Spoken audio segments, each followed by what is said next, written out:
कल attack on Titan final season part 3 का first half हम लोगों ने देखा, जिसके अंदर हमने एनिमे हिस्ट्री का सबसे बड़ा मास जेनोसाइड देखा। और उसी जेनोसाइड के बीच में हमने एक्शन और इमोशन की ऐसी 1 घंटे की रोलर कोस्टर राइड देखी जो हम कभी बिलीव भी नहीं कर सकते थे। इस वीडियो के अंदर है ना हम लोग एओटी के नए एपिसोड के बारे में बात करेंगे। लेकिन अगर अभी तक तुम लोगों ने ना चैनल को सब्सक्राइब नहीं करके रखा है ना, तो प्लीज मेरे चैनल को सब्सक्राइब कर देना, बेल आइकन भी प्रेस कर देना ताकि मेरे आगे आने वाले वीडियोस के नोटिफिकेशन तुम्हें सबसे पहले मिल सके। तो चलो बढ़ते हैं अपने अटैक ऑन टाइटन के टॉपिक की तरफ। तो देखो यार, जितना मैं ना अटैक ऑन टाइटन से प्यार करता हूँ उतनी ज्यादा नफरत, क्योंकि यार इन्होंने हमारे साथ इतना बड़ा पार्ट का खेल खेला है ना कि हम एक भी पार्ट के ऊपर है ना भरोसा नहीं कर सकते कि वो इसका लास्ट पार्ट होगा। मतलब तुम खुद ही देख लो ना, attack on Titan final season, attack on Titan final season part 2, attack on Titan final season part 3 part 1, attack on Titan final season part 3 part 2, और इसके बाद तो मुझे लगता है इसके बाद भी अलग अलग तरीके के और भी एपिसोड्स बना देंगे ये लोग। लेकिन अटैक ऑन टाइटन मुझे इतना पसंद है ना कि इतनी सारी कमियां होने के बाद भी है ना मैं अटैक ऑन टाइटन को काफी ज्यादा आराम से नजरअंदाज कर सकता हूँ उसकी गलतियों को, क्योंकि यार मुझे कोई फर्क नहीं पड़ता ये सीरीज कितनी भी साल तक चलती रहे, मैं इसको आराम से देखता रहूंगा। क्योंकि एक बार अगर ऐसी अच्छी सीरीज खत्म हो गई ना तो मुझे पता है फिर मेरे दिन है ना बहुत मुश्किल से कटेंगे। लेकिन इन सब चीजों को छोड़ के अगर हम अपने मेन एपिसोड की बात करें, जो कल हमने अटैक ऑन टाइटन का नया एपिसोड देखा, उसके अंदर है ना क्या ही धमाकेदार चीजें थी। मतलब यार इतना 1 साल का इंतजार है ना वर्थ इट था। अगर तुम है ना कोई भी एनीमे देखते हो ना और तुम उसका इंतजार इतना करते हो और उसके बाद वो तुम्हें इतना ज्यादा अच्छा रिजल्ट दे, तो सच में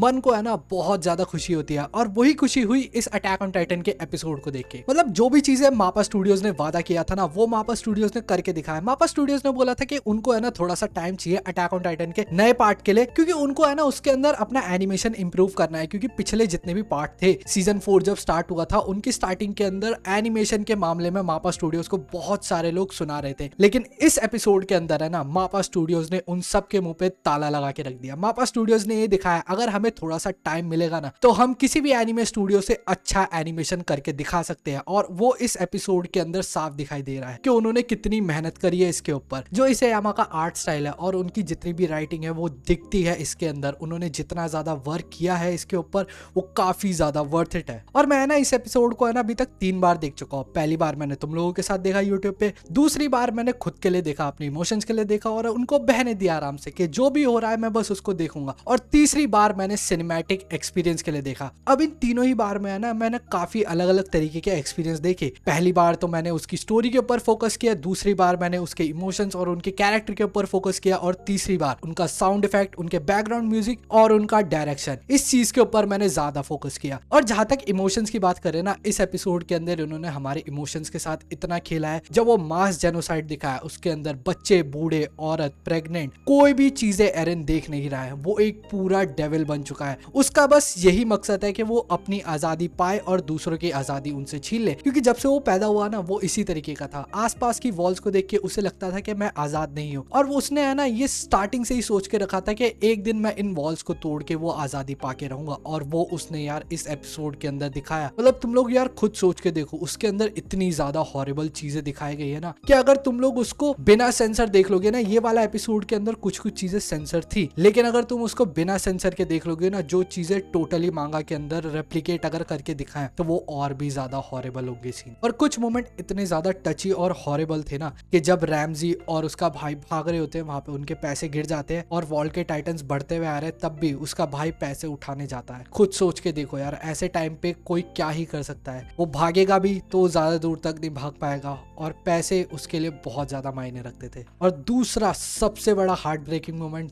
जब हांजी की वहां पे डेथ दिखाई गई हमें। मतलब यार तुम लोग खुद देखो ना, हांजी को हम इतने सालों से है ना एक कॉमेडियन की तरह समझ रहे थे, शो के अंदर जो कॉमेडी करती है और टाइटन्स के लिए जो बहुत ही ज्यादा ऑब्सेस्ड है ये लड़की, वैसी दिखाई हुई थी। और हमें लगा था कि यार ये कोई साइड कैरेक्टर होगी, लेकिन एंड तक आते आते इसेयामा ने उसको इतनी ज्यादा पावरफुल एंडिंग दी है ना कि इतना ज्यादा प्राउड फील होता है। अगर वो नहीं होती ना तो स्काउट्स के जितने भी मेंबर है वो बच नहीं पाते, क्योंकि अपने लीवाई के पास उंगलियां नहीं बची थी तो वो टाइटन्स के साथ फाइट नहीं कर सकता था। और उनको टाइटन्स को रोकने के लिए एक काफी ज्यादा एक्सपीरियंस बंदा चाहिए था, और वो लीवाई के बाद बचती थी हांजी। काफी ज्यादा एकदम हार्ट टचिंग मोमेंट थी। मतलब यार एक बार को तो मैं जब वीडियो के अंदर रिएक्शन दे रहा था ना, मैं अपने इमोशंस को कंट्रोल करके बैठा हुआ था कि बस आंख में से कुछ बाहर नहीं आना चाहिए। और अगर आप बैकग्राउंड स्कोर की बात कर ही दी है तो इस एपिसोड का बैकग्राउंड स्कोर इतना ज्यादा टॉप नॉच लेवल का था ना, आज तक के मैंने जितने भी एनिमे देखे होंगे ना, अटैक ऑन टाइटन उनमें से सबसे बेस्ट एनिमे है जिसके अंदर बैकग्राउंड स्कोर दिया गया है। कोई सा भी ऐसा एनिमे नहीं होगा जिसके अंदर बैकग्राउंड स्कोर इतना ज्यादा जबरदस्त हो कि तुम्हें उन्हें सुन के इतना ज्यादा मोटिवेशन मिलता है और इतना ज्यादा कभी कभी तो डर भी लग जाता है कि तुम अटैक ऑन टाइटन के बैकग्राउंड स्कोर को कभी झुटला ही नहीं सकते कि वो सबसे बेस्ट बैकग्राउंड स्कोर है आज तक की एनिमे हिस्ट्री का। और इस एपिसोड के अंदर हमें इतनी सारी मजेदार चीजें को देखने को मिली। एरेन की रंबलिंग, एरेन की बैकग्राउंड स्टोरी, अपने कैरेक्टर्स का आपस में इंटरैक्ट करना,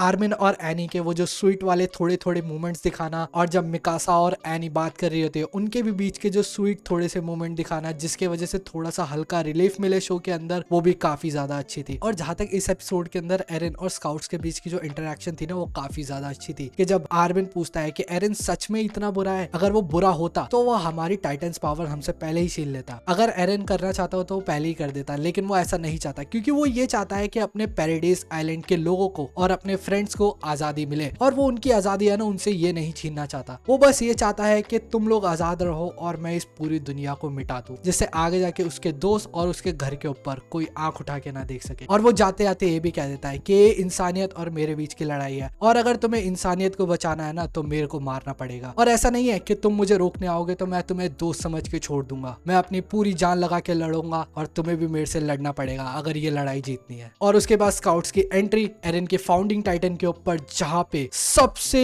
बेस्ट ट्रांसफॉर्मेशन आज तक के 2 देखे। सबसे पहला राइनर आर्मर टाइटन का, भाई मजा आ गया उसको देख के, मतलब आत्मा तृप्त हो गई। वो सीन जब मैंने देखा ना एनिमेशन के अंदर, इतना ज्यादा फाड़ू लगता है वो जब राइनर उसके अंदर ट्रांसफॉर्म होता है और बीस्ट टाइटन को वहां से खींचते हुए ले जाता है। और जो पीक की एंट्री, लीवाई, आर्मिन, मिकासा, कानी, ये जितने भी अपने कैरेक्टर थे ना, इनकी एंट्री सबसे बेस्ट 3। और फिर लास्ट में जाते जाते अपना आर्मिन फिर से एरेन से सवाल पूछता है, क्या तुम सच में आजाद हो? खुद से ये सवाल पूछो। तो बस यार इस वीडियो के लिए इतना ही। अगर ये वीडियो यहाँ तक देखा है ना तो प्लीज इस वीडियो को लाइक करना, कमेंट सेक्शन में अपने थॉट्स, अपने ओपिनियन अटैक ऑन टाइटन के इस एपिसोड के बारे में बताना, और कोई भी सवाल पूछना हो तो मेरे से इंस्टाग्राम पे आके पूछ सकते हो, वहां पे मैं तुम्हें अवेलेबल मिल जाऊंगा। और जाने से पहले सब्सक्राइब जरूर कर देना। तो बस यार आज के लिए इतना ही। मैं मिलूंगा तुम लोगों से एक और नई किसी वीडियो में एक और नए टॉपिक के साथ। तब तक के लिए take care and good bye.